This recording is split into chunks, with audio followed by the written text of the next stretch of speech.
Hello, everybody. How's it going? How's your world? Is everything good? I hope so. I hope you're all doing good out there. I do. So it's been a little while, um, but we just been, getting our stuff together. Paul, my man who puts all this stuff together for you. We've been getting this together to kind of, attack this YouTube channel thing in a kind of a, our second wave here.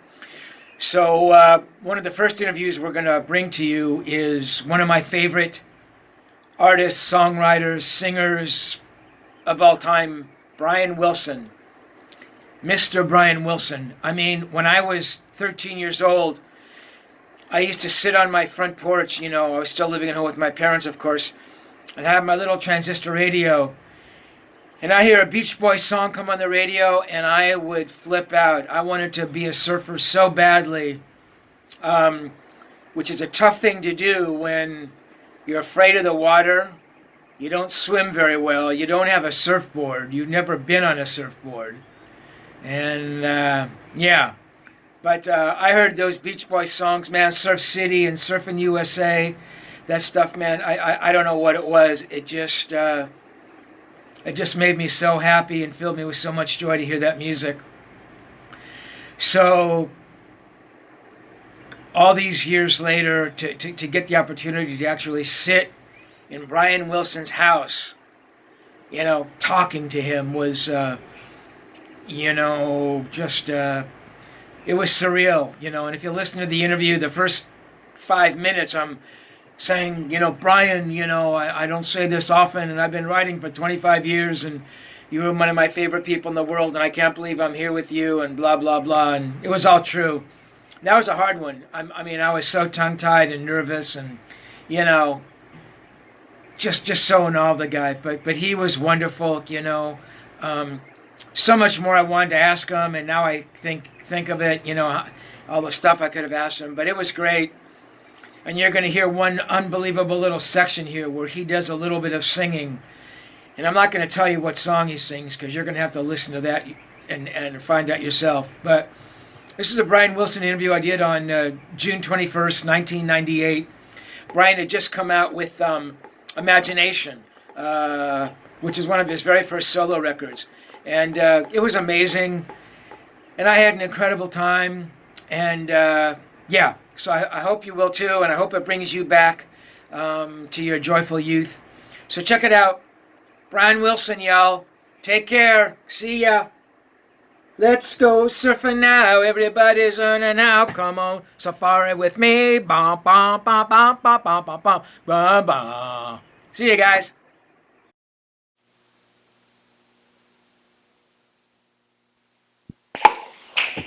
Okay. Pistol? Yeah, it's on. Set? Yeah, we're definitely having. Good. Great.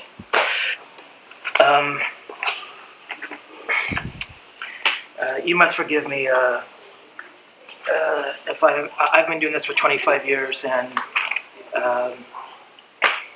you're someone who I've really wanted to meet for a long time and talk things about. And I have so many things I want to talk about. Probably none of it will come out, so please bear with me. All right. Okay.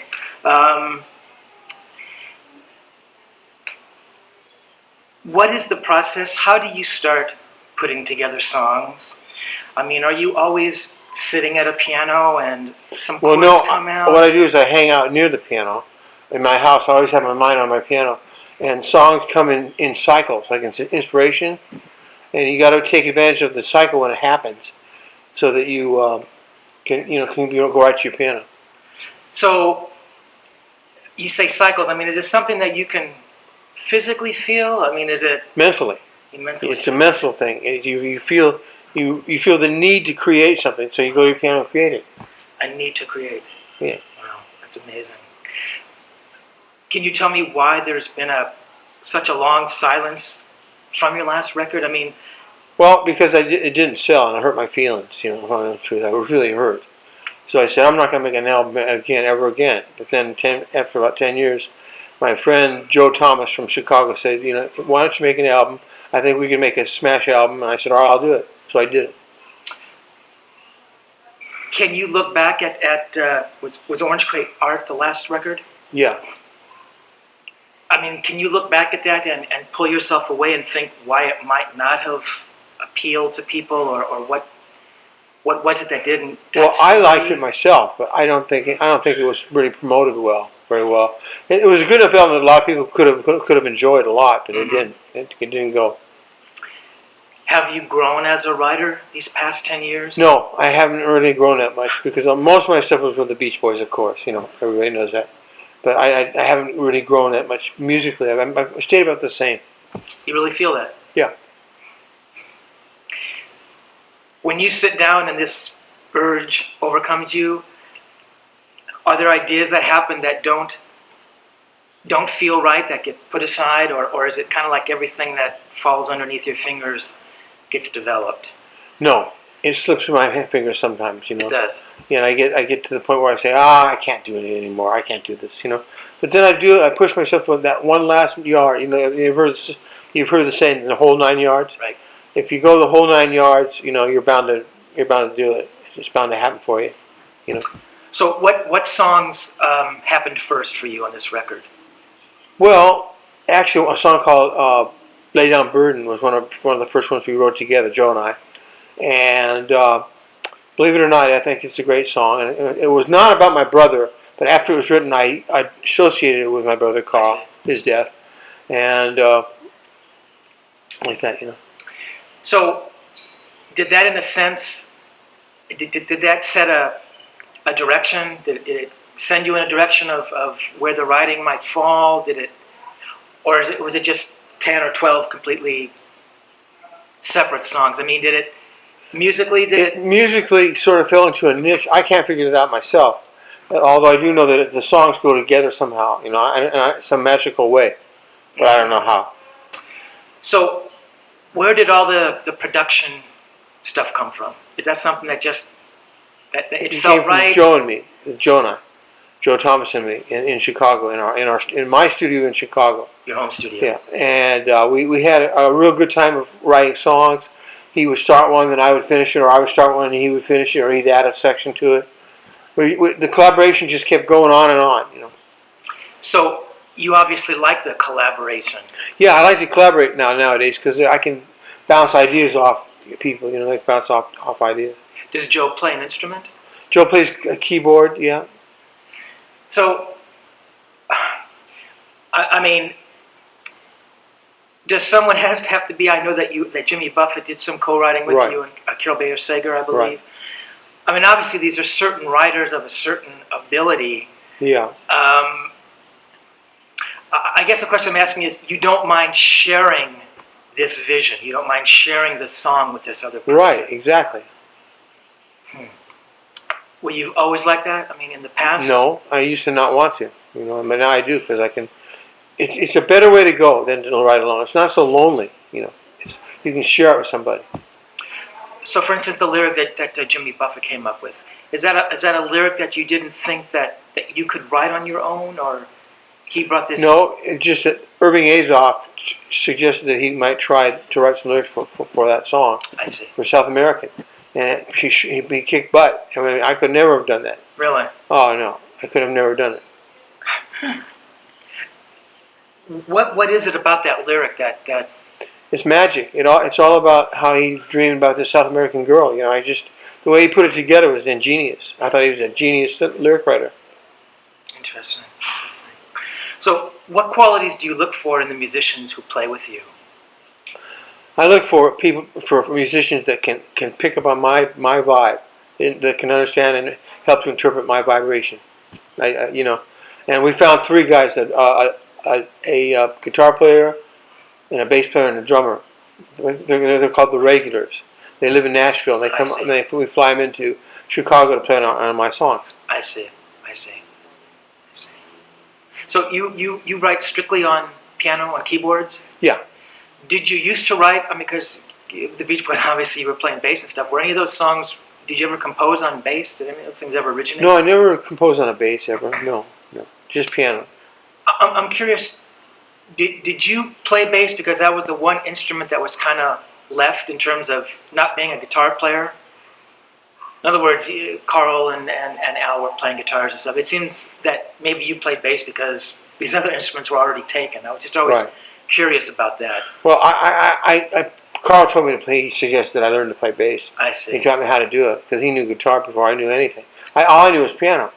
So for the first couple of years of the Beach Boys' career, I played bass on stage, and I liked it. But I like keyboard better. I see. I see. Did the Beach Boys ever have keyboard players on stage? Oh yeah, yeah, Just know sure. that's when. Me, I play keyboard. I mean, later on. I mean, when Yeah. you were playing bass, there was no keyboard players. No, on the no. release. Right. Forgive me if I touch back on that, but I'm just trying to That's okay. tie the pieces together. Is writing for a solo record different than writing for the Beach Boys? Yeah, because it's more. It's not quite as competitive. The Beach Boys songs were a little bit up on my toes, competitive kind of thing, and my album's more laid back and not quite as competitive. You know what I mean? Really? So it's an easier task. Yeah, it's an easier kind of music to make. Yeah, it's not quite as, like I said, competitive. Interesting. Like let's get a #1 record. You know, that kind of feeling. You know, Right. I don't look at it that way when I do my solo albums. Interesting. Interesting. Yeah.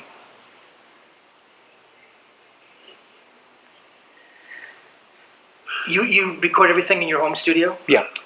This is a magazine for musicians. Could you talk a little bit about some of the gear you use? What kind of boards We you use Roland. We have a computer board. I don't know what it's called, but it's it's a Digital board? digital computer board and digital machines, and we have the greatest. You know. What about microphones? What kind of mics do you use? I don't know. I don't know by It's name. a big long one. I saw the picture There's a of it. Telefunken. Is that what it is? Yes, yeah. I use it like a Telefunken. I prefer a Telefunken. What kind of a tone is it that you look for on your voice? How do you describe the I try to make vocals? what I call create a love vibration with my voice. Like Pet Sounds, of course, everybody knows that I had love in it, you know. Uh-huh. And that's exactly what I wanted to do because that's what I'm all about. I'm all about love music, and I can do it. People say, and I hear it, that this is maybe the closest to what you've done since Pet Sounds. I mean, Yeah. it's a very big kind of a production, and the strings and the horns. And would you agree with that? Yeah. Was that a conscious thing? Well, yeah, I wanted to make orchestrations, a little better orchestrations than I did with the Beach Boys. So I made an album that had a lot. It was very orchestrated, had a lot of nice instruments, strings, horns, bass, all the instruments. You know, percussive instruments. You know, percussion. Where did you learn to write for those instruments? I mean, do you actually, write? I learned to write from a friend of my dad's when I was younger. He taught me how to write music, and I learned it, and I later on used it with the Beach Boys and Pet Sounds, of course. Right. So you can actually sit and orchestrate and write charts. Oh yeah, for, yeah. So they're playing pretty much exactly what Yeah, you're right. hearing. Yeah. I see. I see. Getting back to your studio for a moment, do you know about any of the effects that you use on your voice? Things like reverbs or Well, we delays? use some echo. We have an artificial echo chamber, but we try not to use too much echo. I like to go for a clarity sound instead of not too much echo. What about the types of keyboards that you play? Do you know specifically? I play piano, Roland, Emax, Emacs. basically, yeah. Were you playing? And I think you're also playing some Hammond, some B3. Yeah, Hammond B3. You're right. Hammond B3 is a great instrument. Right. Right. Yeah. Can you talk a little bit, Brian, about how a track gets recorded? In other words, is it drums and bass go down, and then guitars, and then? No, what we do is we establish a click track, a rhythmic track. Then we go with a synthesizer, and from there we're on our own. But basically, it's click track, synthesizer, and then we do everything else right to the synthesizer. Like we'll call the guys in from Nashville to play along with it. I see. And so vocals are the last thing to go on? Yeah. And, obviously you've done all the vocals yourselves. Are these parts all worked out beforehand? Or No, we kind of go as we go. Some of them are, but most of them we just kind of like go as we go. You know, we'll create a little bit, we'll write a little bit, you know, keep going like that. Spontaneously, I guess. It is. So, obviously the vocal harmonies are a big part of what you do, and I know that some of the bands who have influenced you, do your harmonies tend to fall, in thirds and octaves. I mean, the things you do are just so. For some reason, your vocal harmonies are so different sounding than everybody else's. I like to sing sweetly, you know what I mean, and make the harmonies kind of sweet, because I believe in sweet music, you know, music that has a sweetness to it. And love. You can't forget love. When you're doing vocal parts, are you the type of a singer who can put down a track kind of in one pass, or do you go back and listen to a line and then? Yeah, we'll do that sometimes, yeah. We'll get the track done, and then we'll go back and repair some of the stuff that we didn't like. We don't like. How critical are you of what you do? I mean, how critical are you of a vocal performance or a rhythm track? I mean, Oh, very critical. Yeah, I have a critical mind. are you an easy person to work with in the Yeah, studio? very. I'm very good at that. Yeah, Really? I'm very easy to work with. You are. I'm easy. I'm always easy. For working on our music together, it's easy for me. And you're easy on the people who work with Yeah, you? very much so. Yeah. Do you think the impression that people have is that you're a little bit of a perfectionist, that you are demanding? Yeah. I used to be a little bit more of that. You were. Nowadays, I'm not quite that way. I see. And do you think that comes with just making more records, just understanding more about how people Yeah. will give you their best? And, Right. Yeah. Um,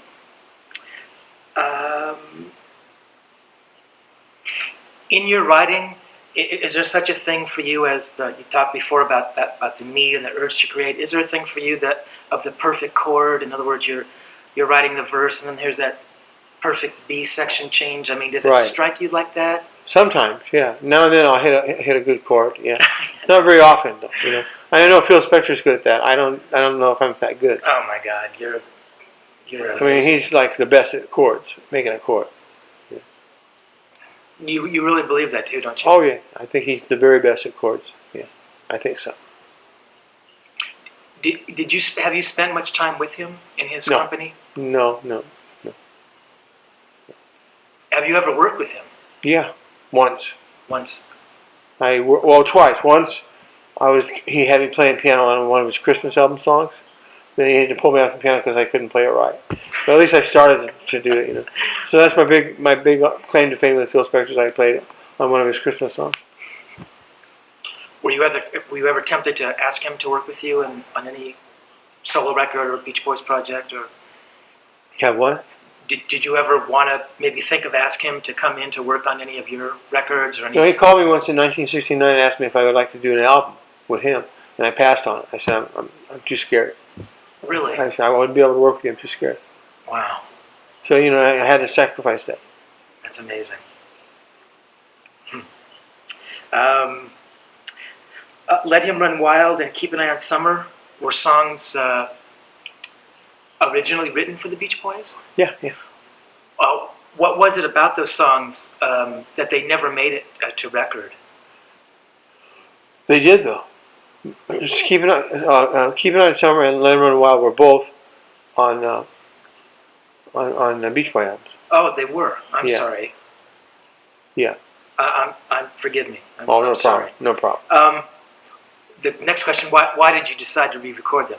Because first of all, Joe Thomas suggested that I do Let 'Em Run Wild because he said he'd bring it down the key down. Maybe it would sound really good if we brought it down about 3 notes. And so we did, and it sounded great. And then my friend David Leaf, my dear friend David Leaf, suggested that I do Keep an Eye on Summer. He said, it's a beautiful tune. Why don't you do it? Just do a nice rendition of it. So I tried it, and it worked. It worked. So those songs still stand up for you. Yeah. Happy Days is, I think it's just an amazing song. Yeah. I mean, it's just It has many movements to it. Yeah. it's just remarkable. Thank you. I mean, Thank you. a song like that, when you first sat down to write that, could you sense where it was going to go and what it was going to be? I mean, did it I have a felt life? it. Yeah, I felt that intuitively. I felt that it would, but I didn't know. Wasn't sure what process was going on in my head to do that. I just knew I knew how to do it. I didn't know how it was done though. It just, I mean, I had this love. First of all, I had this fear of going, through bad things, and so I kind of made that kind of clear, in the verses of that song, and then it sort of was like a progression of my life. It showed how I progressed into a more gospel, spiritual thing. You know what I mean?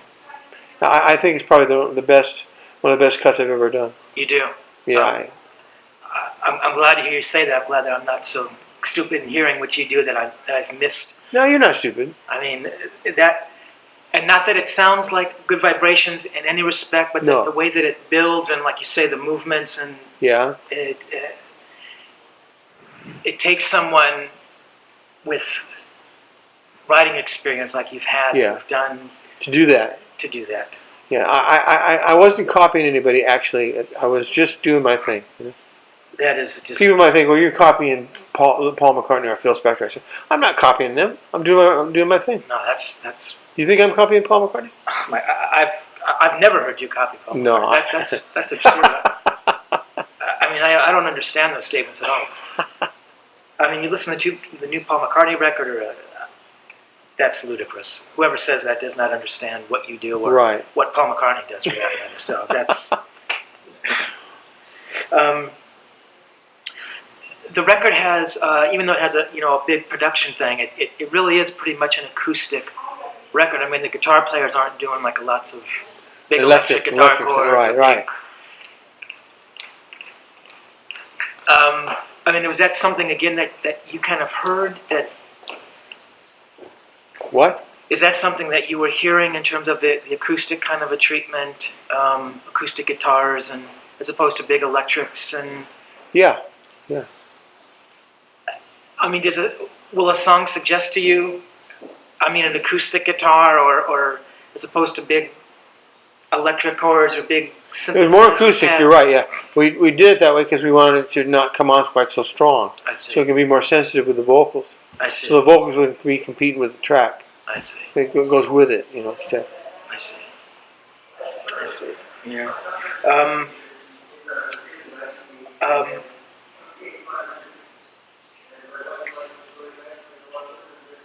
In a perfect world, how would you want people to see this record? I mean, what experiences would you like them to come away with? Well, I would like to have them show how you can go through these dark periods and how you can force ahead, with your life.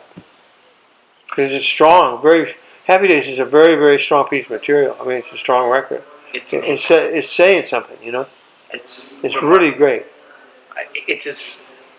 I'm a monstrously huge Beach Boys fan, and I think that song and several of the songs on here are as good as the best things that you ever did with the Beach Boys. I know that one song, Happy Days, happens to be one of my favorites too. It's just amazing. I mean, what's so remarkable about you is that you've hit those levels of songwriting so many times, right?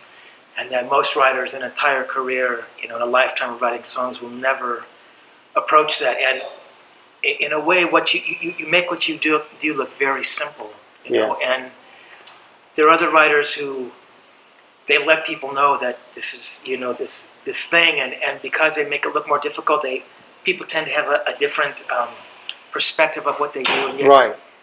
What you do, you make look so very simple. I know that's part of being a genius, is to make something look simple. Like E equals MC squared is a very simple thought, but what went into it was probably a lot, Absolutely. Yeah. Are there any other bands or any other songwriters out there that you listen to that inspire you in any way? I mean, is there much new stuff going on? Yeah, actually, I kind of was waiting for Paul McCartney's music. Like Let It Be album, I still play that now and then. You do? Yeah. Have you listened to his last record? I mean, yeah, I did. I liked it. He did one thing with a high voice. I think he was paying me a compliment, with that one high voice thing. And I think that he used Steve Miller. Yeah. Was sort of a contemporary of yours, on some of those things, which is pretty interesting. Yeah. He would, I think that he's aware of other influences, and right. you like going outside of what you do Right. different things. These other writers, Jimmy Buffett and Carol Bayer Sager, Right. and things, you know. Um, would you mind if I ask you just a couple things about the Beach Boys? Sure. Um, Let me know. I mean, Surfing Safari was the Beach Boys' first record. Can you look back at that record and Yeah, I can. I think it's cute. It's cute. I think Chug-a-Lug was cute, and Cuckoo Clock was cute. It was basically a cute album. You know what I mean? It had cute thought ideas in it. I used to think of that album as cute. did any of the other guys write at all? I mean, I know that they wrote some, but I mean, back then, were they really writing at all? Who? Well, I mean, was Carl or Al or Mike, did they really write? I mean, you were pretty much writing. I wrote most of the songs. 99% Yeah, of yeah, everything. yeah. Mike was my lyricist for a while. Mike was. He wrote some good lyrics. Yeah. Did he did California Girls? Was that his lyric or that was Well, yeah, but he didn't get credit. It's a very long, shitty story. a long story? He didn't get credit. Interesting. My dad goofed. He was the publisher, and he goofed up. I see. And later on, he sued me, and he got it. Oh God. He got the money. And again, please tell me if I'm wrong, but you had mentioned that the intro to California Girls, that was one of your favorite little pieces of music. Right. Why is it? I mean, I love that. I love that little thing you do. But what is it that strikes you as? That's a good question. I don't know. I mean, it kind of goes through some. I've never sat down. I play guitar a little bit, but I've never sat down. But it sounds like it goes through some different key changes, and it's certainly not the type of intro Well, you'd it was a expect. 12-string. He played a 12-string. And instead of going from an amplifier in the studio, in the booth, he went direct. Direct. The engineer plugged his guitar into the console, and that's what got us that certain sound. You know. Mm-hmm. Yeah, it was really quite an amazing introduction. Amazing. And I mean, I'd be remiss if I didn't ask you about Pet Sounds. I mean, that still holds a special place in your heart. Yeah, I think it's probably the most loving album I've ever made. Could you sense when you had finished that record that you had done, that you created something Yeah, special? I knew that I had something special. Yeah, very much so. Is it sometimes hard to live up to something that great? It is. It's really been rough for me to live up to my name. Almost, it's very hard. But sometimes it's easy. You know what I mean? I don't know. Your name is just your name, you know. But I mean, people would expect something from you, you know. That's true. I mean, how old were you when you did that? You weren't very old, were you? Pet Sounds? 23. Jesus. Wow. And if you could just give me 25 words on Good Vibrations, I mean. Well, Good Vibrations was made over a period of 6 weeks, going from one studio to another. I would write part of it, and then I'd go record it. Then I'd write another section and record it, and another section. It was done in 6 stages. And boy, was it ever a great record. It's done 6 stages. I mean, it was like unbelievable. It was amazing. It came together very beautifully. It was amazing. So did you specifically go to different studios to try to capture different textures out of each studio, or was it? Yeah.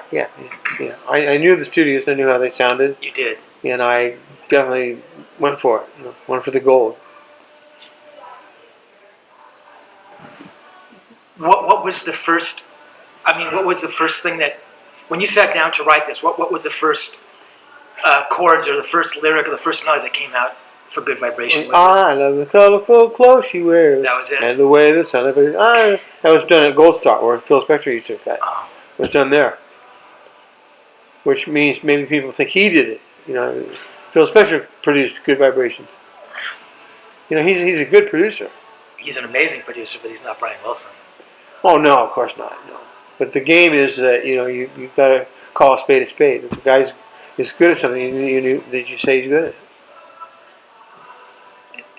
But what you do is so separate from what he does or what McCartney does. And that's what I don't understand. I can understand comparing you to,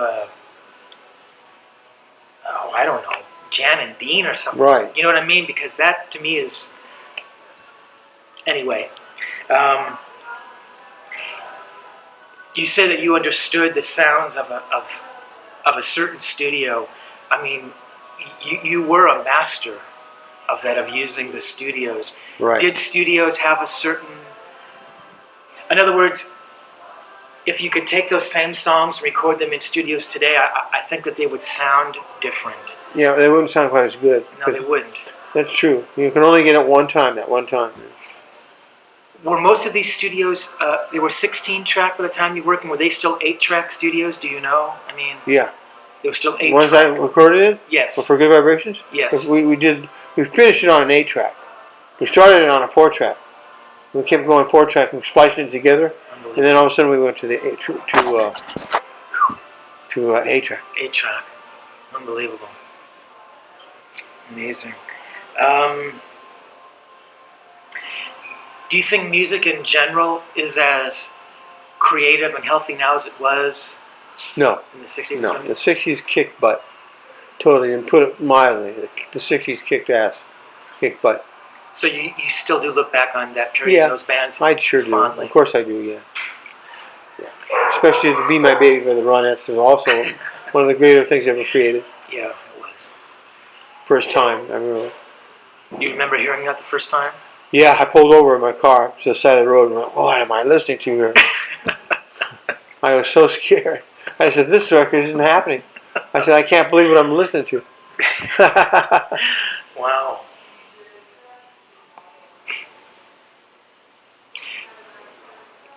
When you say you were scared, did it make you feel that there was now a new level that you, as an artist, had to maybe live up to? Right, yeah, absolutely.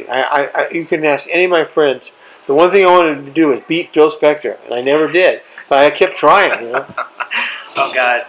I think you've spoken to the wrong people because you beat Phil Spector a whole lot of times. Oh, man. Oh, man. You know, I mean, the game is a game, but I mean, to call it like it is.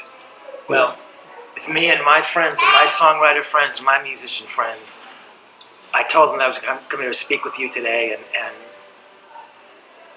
Phil Spector doesn't enter the conversation, and I'm not denying what he did because he was a very special guy. But I guess the difference is that you were, besides being the writer, you were the artist and the singer and the producer and the musician. Right. You know that way, there's called control over what it sounds like. Phil Spector had total control over how his record sounded. That's why he was so great, because he had total control on it. No, and that started a whole new trend with producers. Mm-hmm. He taught a lot of people how to make records. Absolutely. Yeah. A couple more questions and we'll be through. Okay. Does the original idea for a song, Happy Days, for instance, when you come up with the original idea, Yeah. is the end product, is the final, what comes out on the CD, is that closer to what you originally heard No. than what you, in other words, are you No. better translator of your ideas? It was a better. What I originally heard was not that much, but when it was done, I could hear. I'm not like Phil Spector, who can hear it all in my head. Some people can hear everything, but I can't do that.